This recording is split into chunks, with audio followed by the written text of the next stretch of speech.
Ada klien mengambil mic. Mic ketika sang lawyer memberikan keterangan. Oh.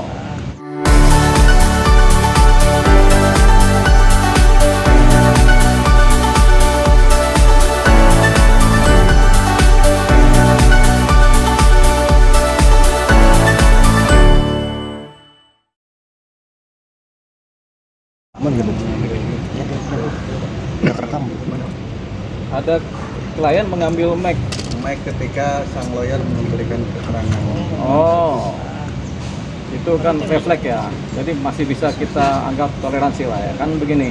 Kadang-kadang apa yang disampaikan lawyer mewakili kliennya itu kan kadang-kadang juga nggak sempurna apa yang disampaikan kan, sehingga sementara di pikiran klien ini kan banyak hal yang ingin disampaikan. Jadi mungkin ada yang tidak tersampaikan oleh lawyernya, akhirnya mau nggak mau harus cepat-cepat di-clearkan, atau ada yang salah pembicaraan dari lawyernya, akhirnya si klien ini mengambil mic-nya supaya untuk meng-clearkan. Dan itu adalah posisi-posisi yang kita anggap masih bisa ditoleransi. Artinya kita anggap itu maksud baik dari seorang klien lah, supaya tidak ada apa yang disampaikan lawyernya itu kemudian berpersoalan atau salah dalam penyampaian gitu. Tapi etikanya seperti apa sih, Bang? Kalau etika yang tahu mengenai pengambilan mic itu orang-orang ahli mic kan gitu kan, etikanya bagaimana ya? Soalnya itu secara kalau pribadi ngambil mic kan biasa aja. Kawan-kawan juga kalau ngambil handphone teman kan main ngerampas aja kan. Tapi kalau depan publik, etikanya tentu berkaitan dengan etika publik, apakah sopan apa tidak sopan. Kepantasan ini mengenai mengambil mic ini hanya bisa dilihat kalau publik merasa ini adalah negatif gitu, baru kita lihat ini secara etika ternyata tidak baik. Tapi kan kita belum tahu publik melihatnya seperti apa, tapi teman-teman media melihat ini tidak baik kan, atau kurang patut kan, sehingga secara etika ini kurang patut gitu. Tapi mungkin secara formalnya kurang patut, tapi secara materialnya ada maksud yang mau disampaikan. Nah, sementara kita beranggapan ini biasa-biasa saja, sampai kemudian ada komplain dari pengacaranya, atau kemudian ada komplain dari banyak orang. Etika itu ukurannya ukuran masyarakat, norma-norma kepatutan, norma-norma sopan santun masyarakat. Kalau masyarakat bilang ini tidak beretika atau kurang etika, ya itulah yang terjadi. Jadi ya. Bahkan ada parodinya nih, Bang. Gimana? Ya. Mungkin Ya, kita tahu, Bang. jangankan ngambil mic, banyak hal itu diparodikan dalam hidup ini gitu. Kita juga kan sebentar lagi ngomong juga diparodikan juga bisa gitu. Jadi itu kebebasan dalam berekspresi namanya, berekspresi memparodikan sesuatu, dan parodi itu bukan sesuatu yang negatif. Parodi itu adalah ekspresi yang masih ditoleransi oleh hukum begitu. Jadi apapun parodinya sepanjang kemudian tidak menghina atau membuat orang lucu dan ada ukuran-ukuran etikanya masih ada, berarti masih dianggap sebagai parodi kan, jadi tidak melanggar hukum.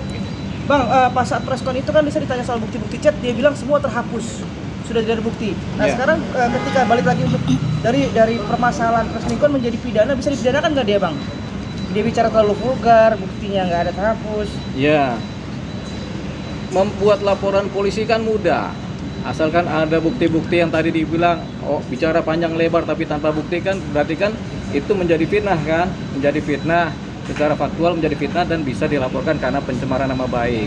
Tapi mengenai laporan polisi itu nggak sekedar bukti-bukti yang kemudian terhapus, tapi perilaku-perilaku yang sudah terjadi, pengakuan-pengakuan saksi itu juga kan bagian dari bukti. Jadi walaupun bukti-bukti otentik yang berupa chatting-chatting terhapus, tapi kalau kesaksiannya masih hidup itu menjadi bukti juga. Persoalannya si Lisa berbicara cuma satu saksi, dia sendiri kan. Nah, kalau ini menjadi vlog harus ada dua saksi, mungkin Lisa sama Ridwan Kamil kalau bicara pembuktian. Jadi bukti itu nggak cuma bukti chatting, tapi saksi mata, saksi hidup pun bukti, gitu. Bang, menjadi buah si malakama nggak sih, Bang, kalau Bu Atalia sendiri melaporkan Lisa, Bang? Karena otomatis akan terseret, betul ya, Bang? Iya, ya itu buah si malakama. Apa itu buah si malakama? Dimakan yang itu mati, ya dimakan yang ono mati kan begitu kan.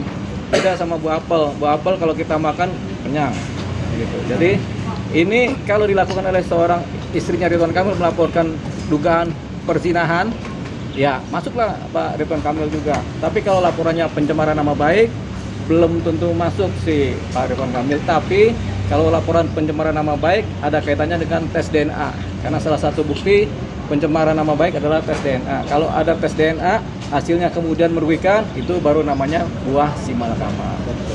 Oke. Sip. Oke. Lagi? Terima kasih Bang. Thank you, Bang.